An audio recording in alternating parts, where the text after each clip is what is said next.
सर्वात्मना प्रपन्नानां गोपीनां घोषेण मनः तं वन्दे विठ्ठलाधीशं घोरश्यामप्रियान्वितं नमामि विठ्ठलेश्वरं सदात्युदारमानसं भक्तरक्षणक्षमं ब्रजेश भक्तिभावनं। सभी वैष्णवों को खूब खूब शुभाशीर्वाद।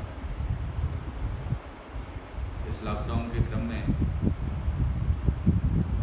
सत्संग का हमारा क्रम भी प्रारंभ हो चुका है और वैष्णवों को लाभ इसका प्राप्त हो रहा है। वैष्णवों के अनुरोध पर पूज्य पितृचरण की आज्ञानुसार यह क्रम चल रहा है।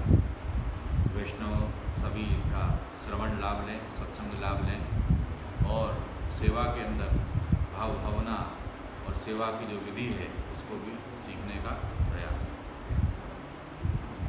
हमारे यहाँ जैसा पहले बताया गया कि मंगला का क्रम है, अष्टायाम सेवा का प्रकार है। अष्टायाम सेवा के अंतर्गत मंगला से हम सेवा क्रम प्रारंभ करते हैं। तो मंगला की जो भाव भावना है वो बताइए। और मंगला के अंतर्गत सुबह ठाकुर जी को हम दंडवत करके उसके बाद में मंदिर की सोहनी करना, मंदिर की जो बासन हैं, मंदिर की जो झारी इत्यादि पात्र हैं उनको खासा करना, मथनी वह सब भरना वो प्रकार है। उसके बाद में ठाकुर जी महाप्रभु जी को दंडवत करके ठाकुर जी को जगाना, जगा कर उसके बाद पे सिंहासन पर पधराना। नित्य नियम के जो श्रृंगार हैं उसमें पाग की लड़, 2 कर्णफूल और कंठश्री। ऐसे ही अगर ठाकुर जी लालन हैं तो श्रीअंग पर कोई वस्त्र नहीं रहते हैं। और जो किशोर भावात्मक बाल भावयुक्त जो स्वरूप रहते हैं, जैसे श्री गोवर्धन नाथ जी हैं, अन्य श्री मदन मोहन जी, श्री विठल नाथ जी प्रभृति, उनमें तनिया धराया जाता है, हाथ में पोची कड़े रहते हैं एवं चरणारविंद में नूपुर धराए जाते हैं। इतने श्रृंगार सहित ठाकुर जी फोड़ते हैं। इस कारण से सुबह भी जब मंगला में हम ठाकुर जी को पधराते हैं तब यही प्रकार से जो है ठाकुर जी को पधराकर और ये सब श्रृंगार रहते हैं और ऋतु के अनुरूप वस्त्र धराकर सब क्रम किया। ठाकुर जी को पधराकर सबसे पूर्व हमें मंगल भोग का क्रम होता है। झारी जी भरकर मंगल भोग धरा जाता है। मंगल भोग में दूध, दही, अन्य जो हंसाकड़ी की सामग्री है वो सब भी उसमें आ सकती है। मंगल भोग धर के पाठ इत्यादि का क्रम करें अथवा सैया जी की जो सेवा है वह क्रम किया जाता है। झारी पात्र इत्यादि जो मांजने की सेवा है, भरने की जो सेवा है इत्यादि जो बाकी हो वो सब किया जाता है। उसके बाद में मंगल भोग सरा के तत्पश्चात जो गुरु घर का जो क्रम है, मंदिर की जो सेवा क्रम है, उसमें हमारे यहाँ ठाकुर जी को सिंहासन पर विराजमान होकर और पड़गा इत्यादि पधराकर झारी और बट्टा ये सब वहाँ पर आ जाते हैं। झारी और बीड़ा रहते हैं। और मंगला आरती के पश्चात जो है तकिया बड़े होकर झारी जी और बीड़ा उपास में विराजमान हो जाते हैं। यह क्रम मंगला आरती पर्यंत तक सभी रहता है। घंटानाद, शंखनाद ये सब हमारे यहाँ होता है। कीर्तन इत्यादि का प्रकार है। 3 बार जो है घंटी बजाई जाती है, 3 बार शंखनाद किए जाते हैं, वह सब प्रकार है। अब घर की सेवा के अनुसार हम देखते हैं तो गृह सेवा के अंतर्गत जो ये सब चीज़ें हैं उनमें संशोधन हो जाता है। सेवा का क्रम जो है थोड़ा कम रहता है। मंगला आरती की आज्ञा जो है नई घर में होती है, इसलिए मंगल भोग धर के जो सैया जी की सेवा, झारी भरना इत्यादि प्रवृत्ति सब क्रम होते हैं। तो मंगल भोग की जो झारी है वो पुनश्च भरा जाती है, मंगला आरती के समय वो रहती है। जैसे मंदिर की सेवा में वैसे ही गृह सेवा में भी हम वो प्रकार आज्ञानुसार कर सकते हैं। तो गृह सेवा के प्रकार के अंतर्गत भी हमारे यहाँ घंटानाद, शंखनाद ये सब होता है, इसलिए ताली बजा कर ठाकुर जी का तीन बार करके वो होता है जागरण, ठाकुर जी को जगाया जाता है। पाठ का प्रकार मैंने पहले बताया ही था, और जो आभरण मैंने बताया वो ठाकुर जी को रहते हैं।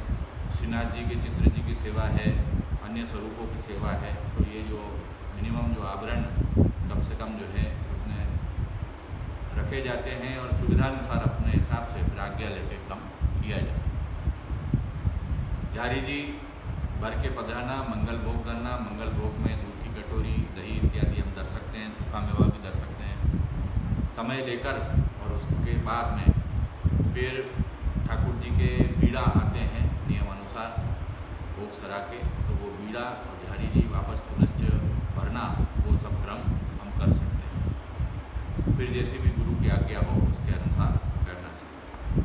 अब श्री हरिराय जी महाप्रभु ने जो आज्ञा की है नित्य लीला में, उसके ऊपर हम चलें तो प्रातः समय उठी ब्रजबाला, गावत मंगल गीत रसाला, इसके ऊपर हमने बताया था।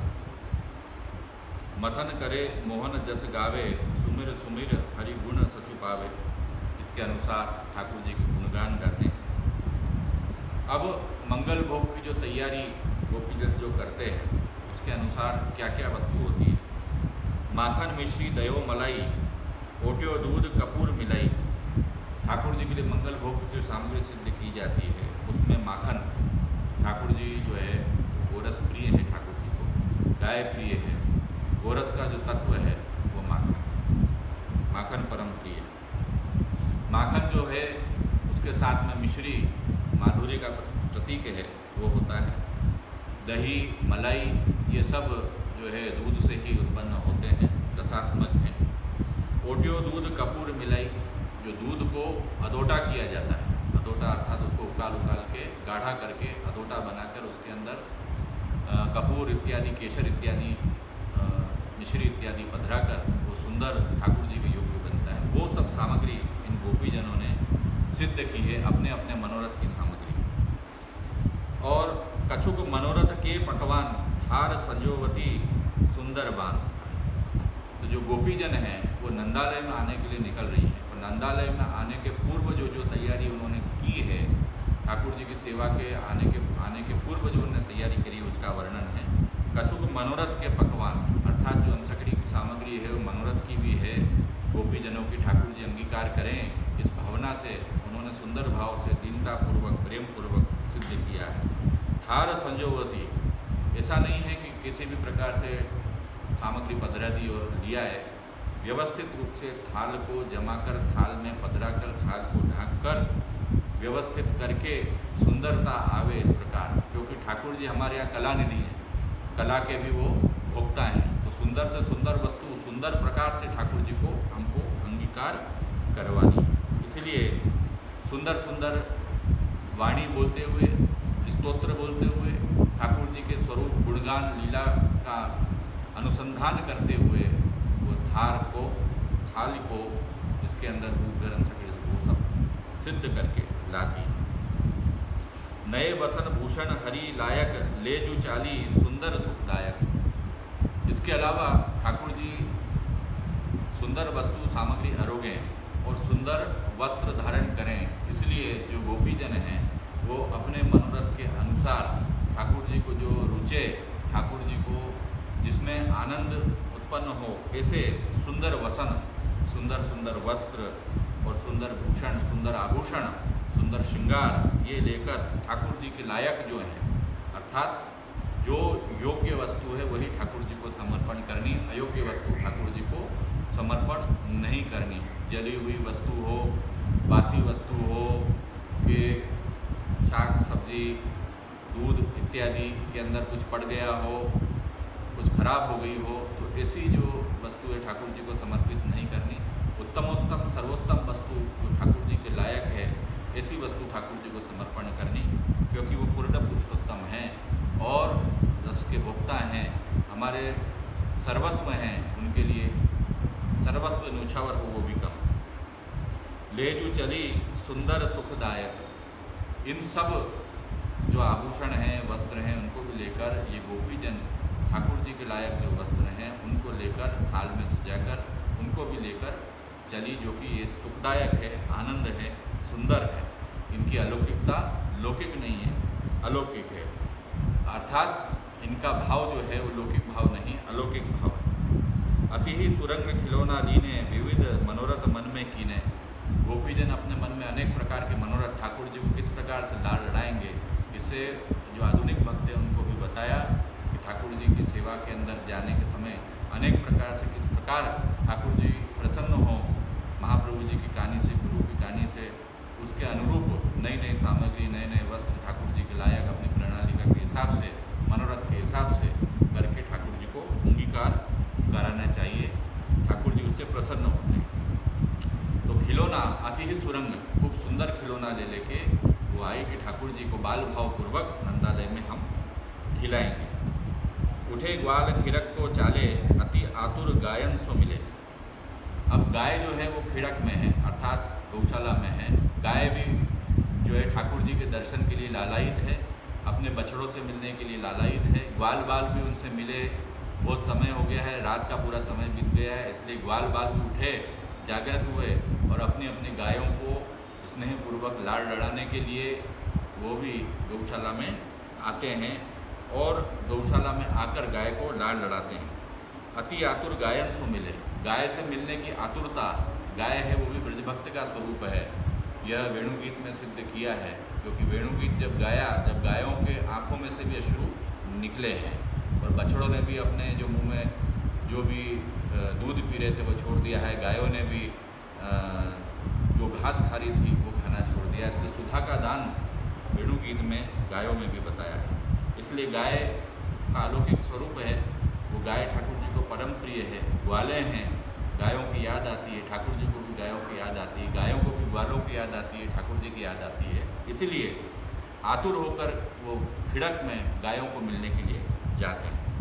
टेर करत सुरभि समुदाय कारी पीरी धोरी आई। अनेक प्रकार की गायें हैं, कारी उनके अलग अलग नाम हैं, कोई कारी नाम है, कोई पियरी नाम है, कोई ढोरी नाम है, अथवा ये उनके रंग है, अथवा ये उनका स्वभाव है, अलग अलग स्वभाव की सब गायें। टेर करत सुरभि समुदाय, गाय रंभा रही हैं, सुबह सुबह का अलौकिक वातावरण है, उसमें सुबह होती है जब गाय भी उठती हैं, गाय रंभाती हैं। गाय रंभाती हैं तो वह वाणी कान को सुनाई देती है, वो वातावरण शुद्ध करती है, पवित्र करती है। और गाय रंभाती है कि गाय को खोला जाए, गाय को अपने जो ग्वाल हैं उनसे मिलने के लिए आतुरता रहती है, ठाकुर जी से मिलने की आतुरता रहती है, प्रेम रहता है। उस विरह भाव में भी गाय जो है रंभा।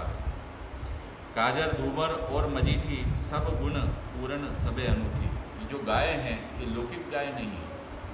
जैसे श्रीमद् गोकुल का वर्णन अलौकिक होता है, जहाँ पर वेदों में गाया गया है कि यहाँ पर अनेक प्रकार के सींगों वाली गाय या अनेक बड़ी संख्या में गाय मौजूद हैं, नित्य लीला है। तो श्रीमद् गोकुल का जैसा वर्णन है उसी प्रकार के अलौकिक गुणयुक्त गाय जो ठाकुर जी के लायक हैं, ऐसे जो ब्रजभक्त स्वरूप जो गायें हैं वो काजर है, घूमर है, ये सब उन्हीं के नाम हैं। मजीठी है, सब गुण पूर्ण, क्योंकि ठाकुर जी से जो संबंधित है, जिसको ठाकुर जी प्रिय है, ठाकुर जी जिसको प्रिय है, ठाकुर जी से जिनका संबंध हो गया है, मन निष्ठम निर्गुणम स्मृतम, ठाकुर जी में जो निष्ठ है वो भी भगवत स्वरूप हो जाता है। तो गायों का भी स्वरूपात्मक भाव यहाँ पर बताया है। इसलिए सब गुण पूर्ण, जैसे ठाकुर जी निर्दोष पूर्ण गुण विग्रह स्वरूप हैं, ऐसे गायें भी जो है उनमें परम प्रेम की उत्पत्ति होने कारण से भावात्मक हो जाती है, स्वरूपात्मक हो जाती है। और गायों के गले में घंटियाँ हैं, तो घंटानाद करद सब डोले अपने अपने बचरन बोले। तो घंटानाद जो भाव है वो घंटानाद का भाव यही है कि घंटा गायों के गले में बसता है, गौशाला में बसता है, तो उसके माध्यम से ठाकुर जी जागृत होते हैं। यशोदा मैया कहती गायें भी जग गई हैं, ग्वाले भी जग गए हैं, अब आप भी जागिए, ऐसा करके ठाकुर जी को जागने के लिए विनती करती हैं। शंखनाद खिलखन में सोहे श्रवण सुनत सबको मन मोहे। जो ग्वाले हैं वह शंखनाद खिरक में करते हैं, अर्थात गौशाला में करते हैं, और वहाँ पर शंखनाद करके ठाकुर जी को जगाते हैं। उस भाव से हमारे यहाँ भी शंखनाद नंदालय की भावना से किया जाता है। श्रवण सुनत सबको मन मोहे, जहाँ जहाँ शंखनाद होता है वह स्थान पवित्र हो जाता है और साथ ही साथ अलौकिकता आ जाती है। साथ ही साथ यह शंखनाद है, यह ब्रज जो स्वामिनी जी के भाव से भी हम देखें तो उनकी वाणी स्वरूप भी है, गोपिकाओं की वाणी स्वरूप भी है, इसलिए यह शंखनाद हमारे यहाँ किया जाता है। 3 बार करने का भाव यह है, सात्विक राजस तामस भेद से जो हमारे यहाँ भक्त हैं उनके भावानुसार यह किया जाता है। मंगल शब्द कान जब पढ़ियो, सकल साज कर में ले धरियो। यह मंगल शब्द जब गोपीजनों के कान में पड़ता है तब सब साज वो हाथ में लेकर चलने के लिए और आतुर हो जाती हैं, ठाकुर जी के प्रति जाने के लिए आतुर हो जाती हैं, तो वो लेके उन साज को चलती। यही विधि घर घर ते सब चली, नंद नंदन को देखन अली। सब सखियाँ मिलकर घर घर से गोकुल गांव के अंदर हम उस वातावरण का अनुभव करें। ये सब अपने अपने इस अलौकिक शंखनाद घंटानाद को सुनकर ठाकुर जी के दर्शन करने के लिए, जो विरह ताप है उसको दूर करने के लिए, सब मनोरथों को पूर्ण करने के लिए, अपने मनोरथ की सामग्री अंगीकार करवाने के लिए, अपना जन्म सार्थक करने के लिए, अलौकिक स्वरूप का लाभ लेने के लिए ये गोपियाँ अपने घर से नंद नंदन के पास नंदालय में पधारती हैं। ऐसे ही अनेक विध भाव हमारे यहाँ बताए गए हैं, उसका भी विस्तार हम आगे के वचनामृत में करेंगे। अभी इतना ही कह के मैं वक्तव्य को विराम देता हूँ। सब ये भाव को हृदयारूढ़ करें, तद अनुसार सेवा करें।